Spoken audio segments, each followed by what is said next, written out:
Right now on the National Weather Desk, trouble in the tropics. We're now watching 3 areas of interest. Tropical depression could form sometime this weekend or early next week. Where's the rain?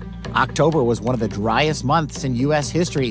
What does that mean for the drought? Extreme and exceptional drought conditions continue. We'll take a closer look at what caused the flooding to be so bad in western North Carolina. And there was nowhere for the water to go but into these creeks, streams, and tributaries. And Halloween is over. How do you plan to get rid of your pumpkin? Don't throw it in a trash bag, trash can, or anywhere where it's going to end up in a landfill. And as we fall back this weekend, a look at the health impacts of changing our clocks. From our nation's capital, this is the National Weather Desk. And a very good morning and welcome to the National Weather Desk. I'm WJLA Senior Meteorologist Brian Vandergraff.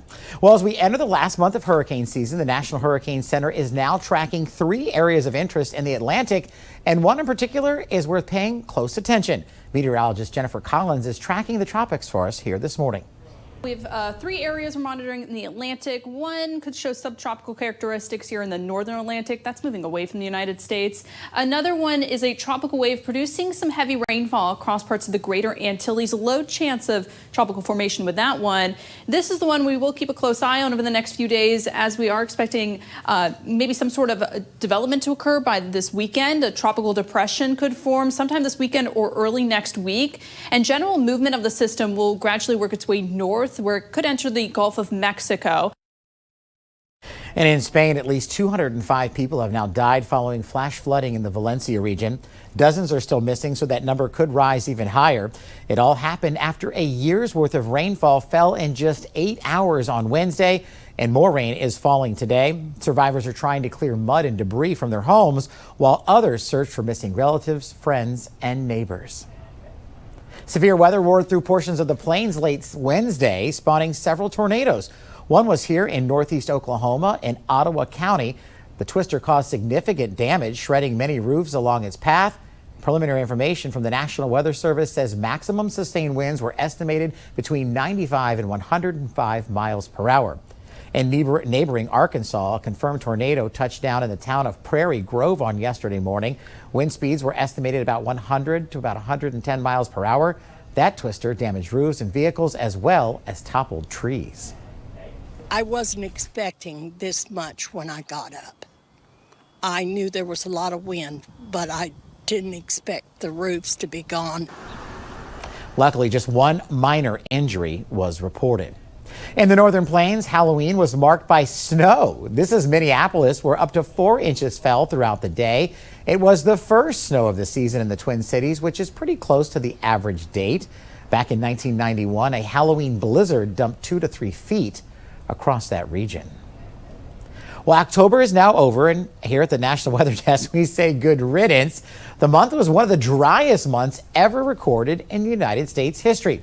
According to NOAA, the average precipitation across the lower 48 was less than an inch. That's only happened in 5 months over the past 129 years. Some places had no measurable rain at all, including New York, Philadelphia, Houston, and San Francisco. As you might imagine, the lack of rain is impacting drought conditions across the country. WJLA meteorologist Steve Rudin has more on that, as well as the outlook for rain to arrive in many spots next week.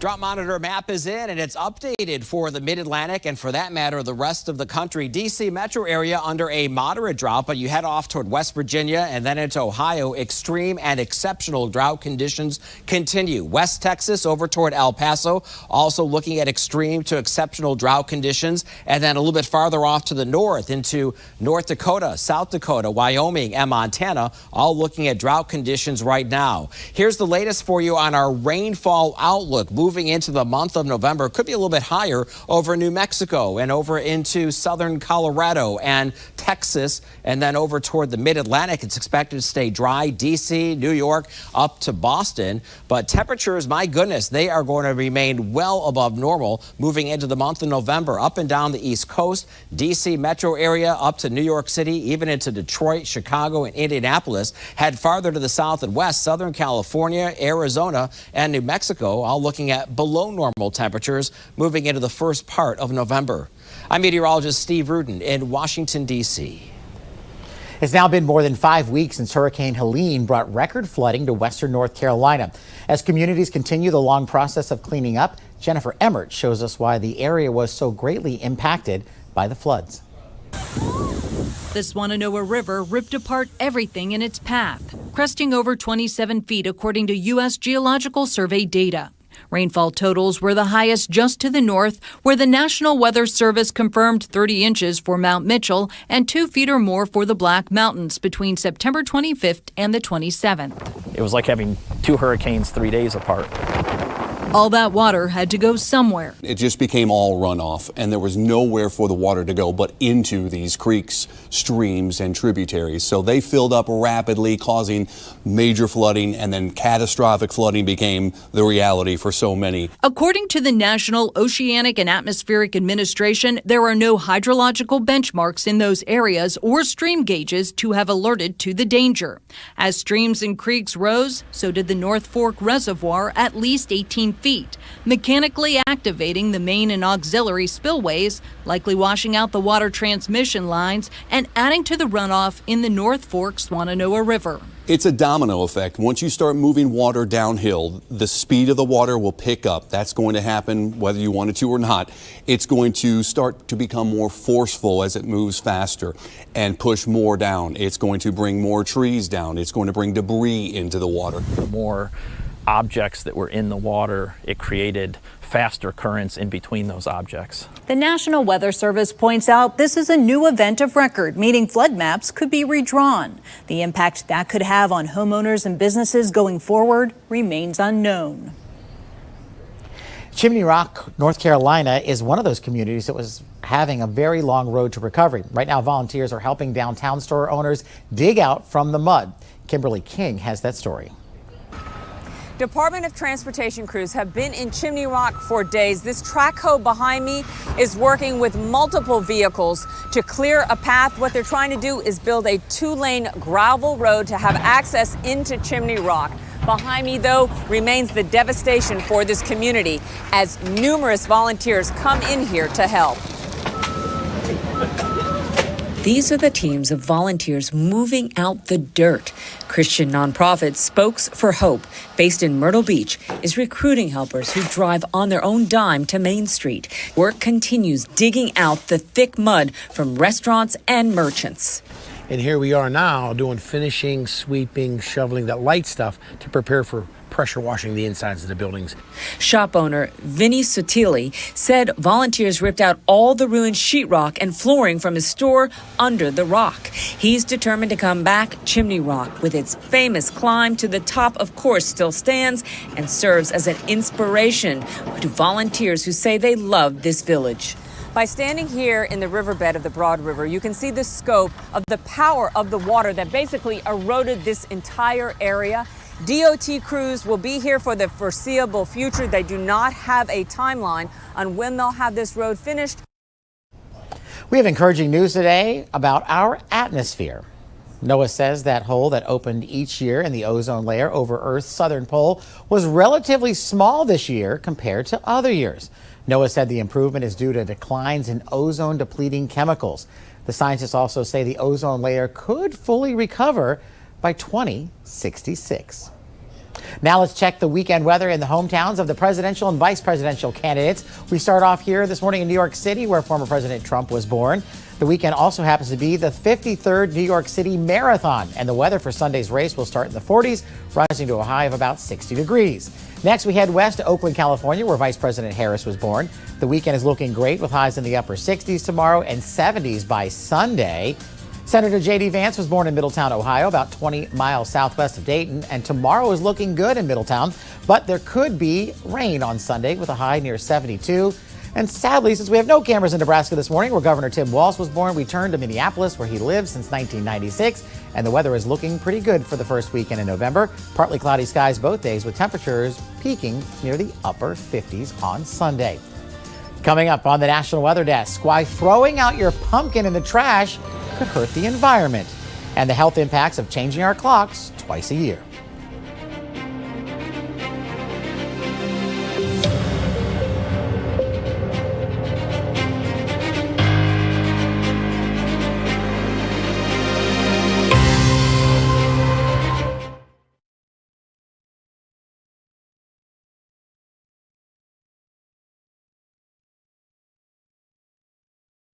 I'm meteorologist Charlie Lopresti with Look at the Northeast. We have one more mild day on tap in the Northeast, particularly in New England, northern New Jersey, and New York. You'll see temperatures running in the 70s today. Western parts of New York, northern Vermont, it's going to be a little bit cooler. That's behind a cold front. You'll probably see a quick shower early in the day today, then developing sun returns. It's going to get windy, but again, mild for most areas. Seasonably cool air starts to move in over the weekend. Highs on Saturday will struggle to get much above 50. I'm meteorologist Jasmine Lomax with a look at the mid-Atlantic region. This morning there is the chance for stray showers all ahead of a cold front. Once this cold front passes, we will start to dry out. It looks much better for Friday afternoon. We'll have a good mix of sunshine and clouds. Then into the rest of the weekend, we'll stay mostly dry as high pressure builds over the region. As we continue into the afternoon, expect temperatures rising to the 40s, 50s, 60s, and 70s before cool down overnight. I'm meteorologist Vitas Reed. Here's a look at your southeast forecast highs for the day. Looking at Birmingham at 79 degrees compared to 83 Mobile, 80 in Pensacola, 87 Tampa, up in Atlanta 79, 82 in Raleigh. We do have a frontal boundary that's going to push through the area. A little bit of cloud cover associated with that frontal boundary. A little bit of rain in the mountainous region. Northwest Atlanta getting some showers and thunderstorms. Jackson, Mississippi, as well as Birmingham. As we go through the evening, those showers will continue to kind of dissipate along that front, and we'll get breaks in the clouds.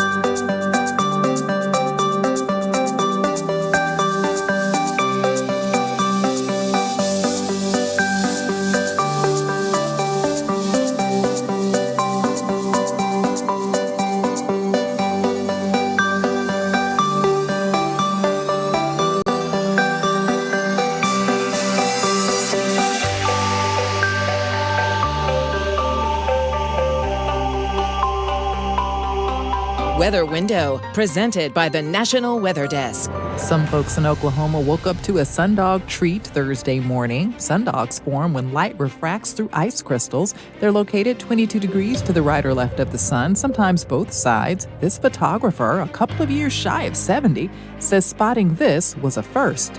And these fall colors reflect in the water near Columbus, Ohio. With the ripples, they resemble an impressionist painting. A combination of drought and extreme weather conditions and making for harder for livestock producers in Texas to have enough feed on hand for their cows. Drew Powell has more. Around here, we're dealing with drought primarily, and we have short wet spells by and large all across the high plains.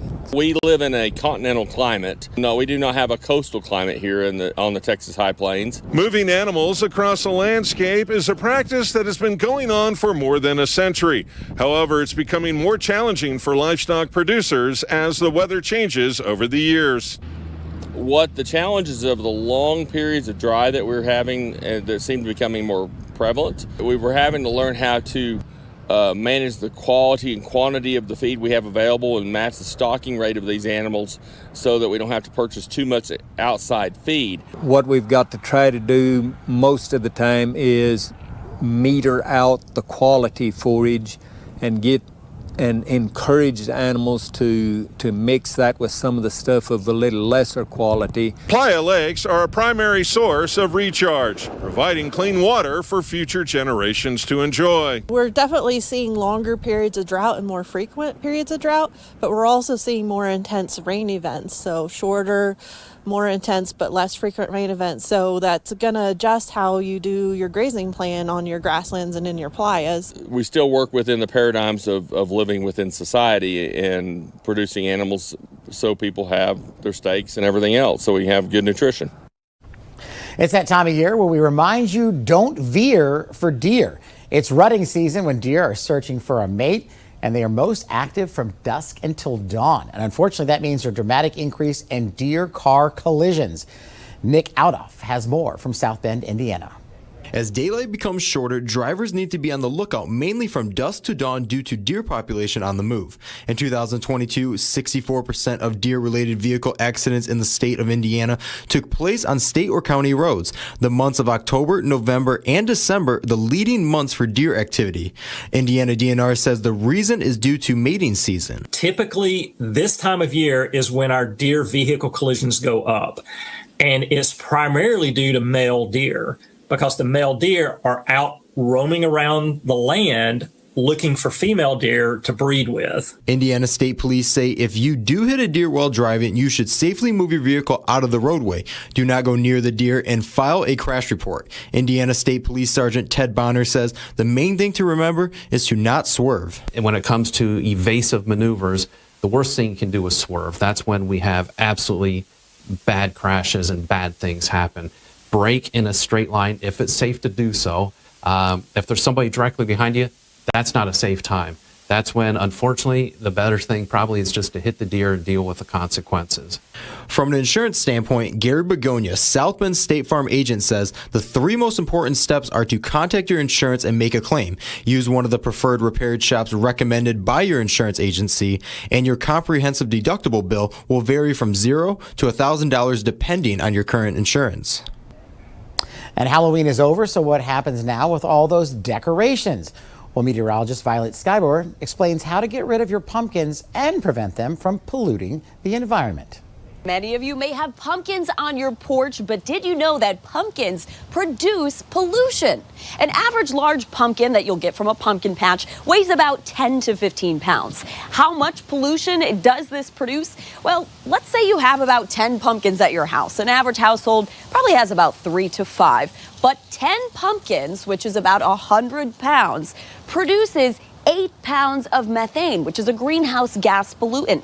And methane is 80 times more potent than carbon dioxide at contributing to climate change. So, after you carve your pumpkin, here are some ways that you can prevent that pollution. Take all of the scraps. You can make pumpkin puree, eat the pumpkin seeds, turn it into baked goods, or even take the scraps and turn it into a soup. But what do you do with the pumpkin after it's carved and on your porch and already decaying? Well, don't throw it in a trash bag, trash can, or anywhere where it's going to end up in a landfill. Because when pumpkins get cut off from oxygen, bacteria eats away at it and burps out that methane gas, which again, as I mentioned, adds to climate change. The better thing to do is to take that pumpkin and bury it. Maybe even give it a little grave, R.I.P. to the pumpkin. But it's going to a good cause. It's great fertilizer. It adds nutrients to the soil, including nitrogen, potassium, and phosphorus, which actually adds to the soil structure, retaining water and helps the soil retain nutrients, which helps plants grow. So it can actually be a good addition to your garden. But if you don't have one, another thing you could do with your pumpkins is send it to a compost. Daylight saving time comes to an end this weekend, and we fall back 1 hour early Sunday morning, returning to standard time. Emily Gracie spoke to a sleep expert to find out how changing the clocks twice a year impacts our circadian rhythm. In humans, our circadian system, or our circadian clock, is entrained primarily by light exposure specifically. And so we actually have cells in our eyes that directly connect. It's a direct neuronal connection from our eyes to our clock in our brain. And those cells are activated or controlled specifically by light exposure. So let's talk about daylight saving and how we are changing our clocks twice a year at this point. What does that do? An hour doesn't seem like much. Like everybody says they feel it.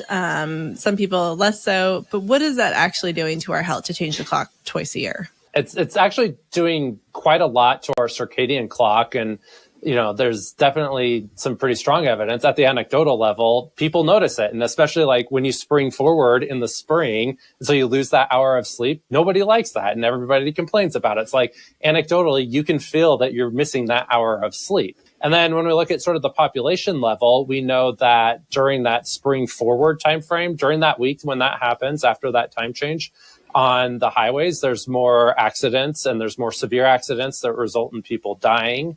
There's a higher incidence of heart attack. And then on the flip side of it, we don't see that happen in the fall when we fall back and you get an extra hour of sleep. So there isn't an increase in accidents. There isn't these elevated risk of heart attacks during that week. And so that's really nice data that directionally shows that losing that hour of sleep is important. Okay, so there is like a group of people, a lot of people, who would love to just shift to daylight saving time all year long.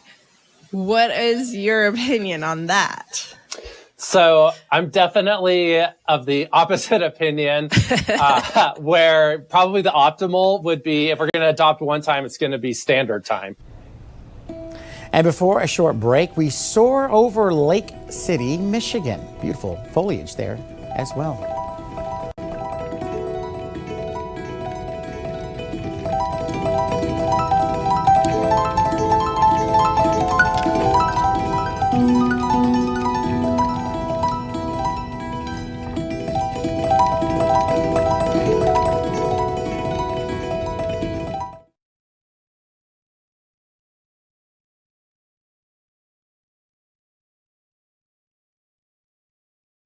Good Friday morning, everyone. I'm meteorologist Andrew Buck-Michael. Cool temperatures across the Midwest for the day today. Bismarck only getting to 44 degrees for the high temperature, 46 there in Minneapolis after some of that snow. As we continue through the rest of the Midwest, a lot of sunshine to the south here.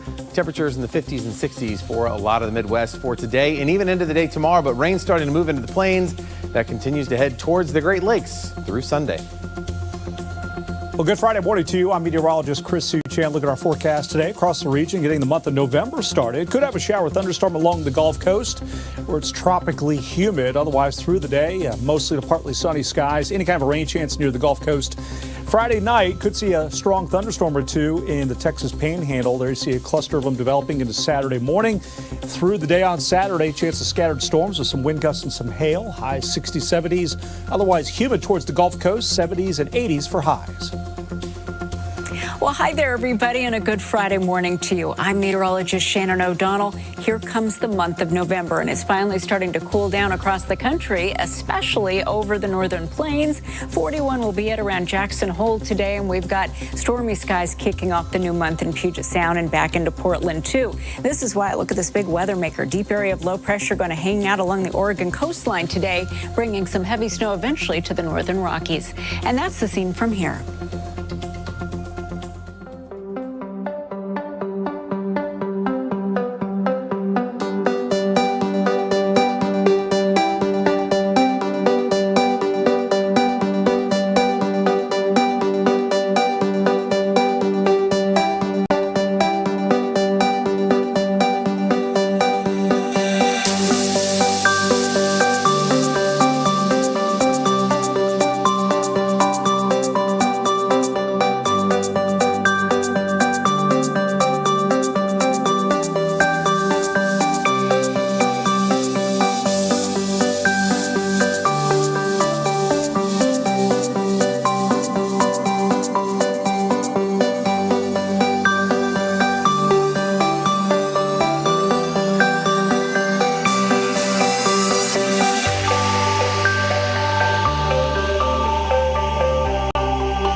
The National Weather Desk.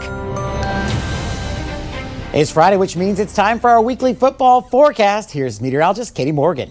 We've got some weather to deal with some of our games of the week, starting with our college games here. We will be looking at good weather for the Texas A&M South Carolina matchup in Columbia, South Carolina. Temperatures in the mid-70s under a partly cloudy sky. That is a night game.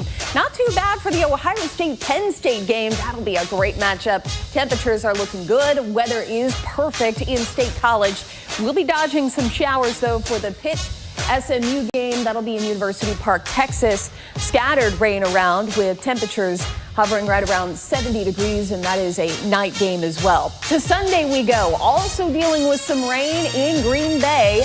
Another really good matchup this weekend. Detroit taking on Green Bay. Temperatures will be in the upper 50s with some of those rain showers around. Also in Seattle, dealing with some showers. Temperatures a little cool there, around 52.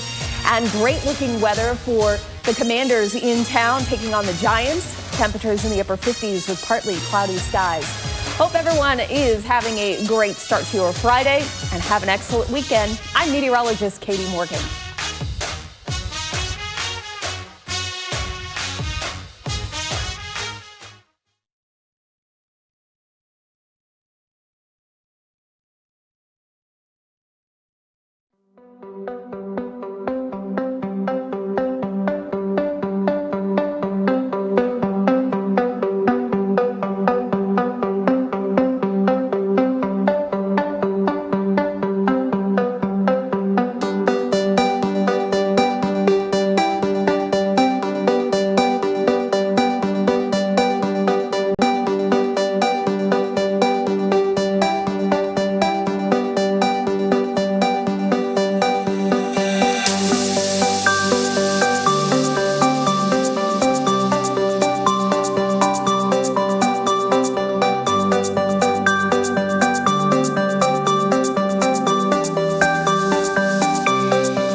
And thank you so much for joining us today. I'm senior meteorologist Brian Vangraff from WJLA in Washington. Make it a great day and a great weekend. We'll see you back here on Monday.